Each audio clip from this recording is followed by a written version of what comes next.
3-piece band to a 5-piece band to a 7-piece band. We did a lot of experimental stuff, including a lot of percussive stuff.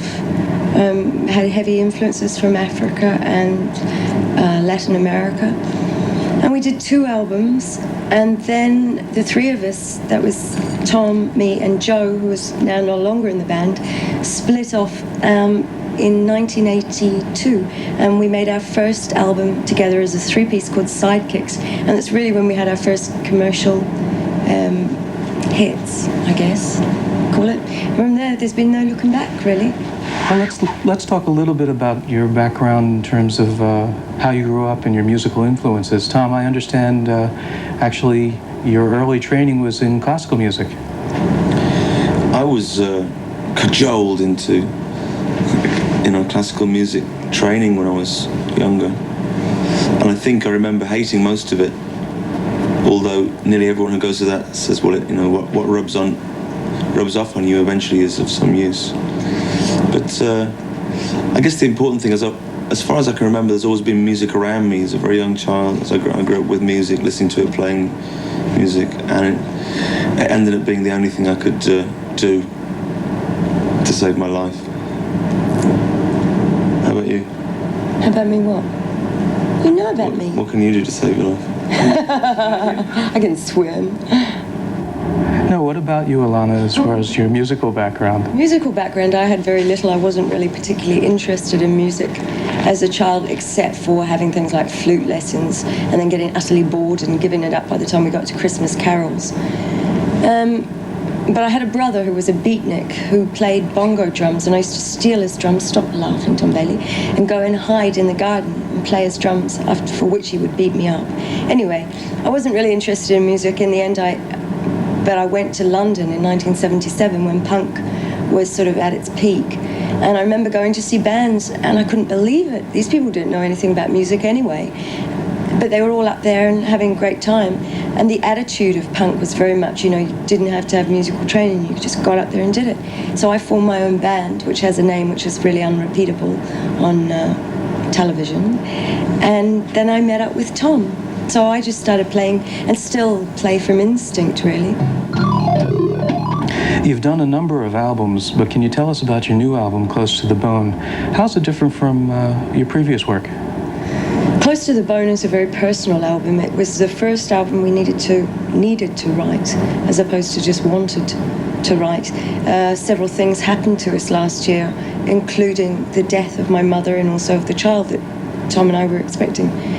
And having never confronted death or any of those sort of basic issues of life before, it came as a real shock.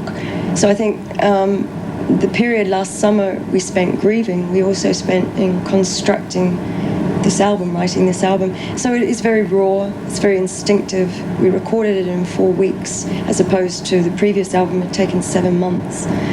And it's out there, and sometimes when I listen to it, I think maybe we should never have recorded it. And some other people think it's like eavesdropping, but it's sort of a special album. I think when we do the next one will be really, really different to this. But I'm glad we did it anyway.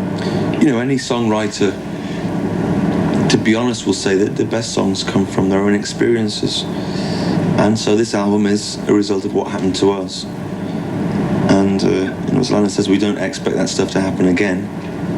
And that's why I suppose all our albums through the last 5 or 6 years have had a different quality of some sort about them. I don't know what it is in every case, but it's what you do. What happens to you determines what you do. Well, can you tell us a little bit about Long Goodbye? Long Goodbye was I said earlier about the disasters we had last year with my mum dying and the baby dying and everything else. And there was a period of time, I certainly went through, and I think Tom went through as well, where we just became numb and we thought we'd never write another song again. We didn't feel like writing songs. For us, previous to that song, it's always been a very joyous sort of thing to do. We didn't feel much like laughing or doing anything at all frivolous. So when that time had passed, I ended up writing a lot of poems and short stories and just writing really to get all that stuff out. And Long Goodbye At first we said we weren't going to write about it. We didn't want to depress the world with it. But Long Goodbye just ended up being a really beautiful song that came out of those writings.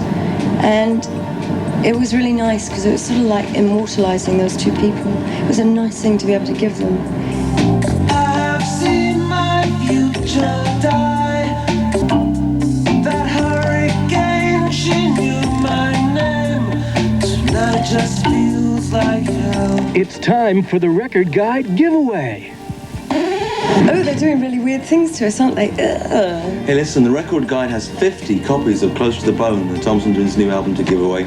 So to get your free album, send your cards or letters to the Record Guide giveaway, Thompson Twins, P.O. Box 4007, Cherry Hill, New Jersey, and the zip code is 08034. And be sure to include all the call letters of the station you're watching. And remember, you can only have one album per household. I'm sorry. Hope you win. It's a good album, very good album. You left me. Okay, it's time for Record Guide Track Facts. Okay, where and when did the Beatles' last scheduled public performance take place? We'll find out later in the show. Here's a Record Guide track fact. The Beatles' last scheduled public performance was at Candlestick Park in San Francisco on August the 29th, 1966. The last public performance of any kind was on the rooftop of Apple Studios during the Let It Be sessions. So there. Past as well.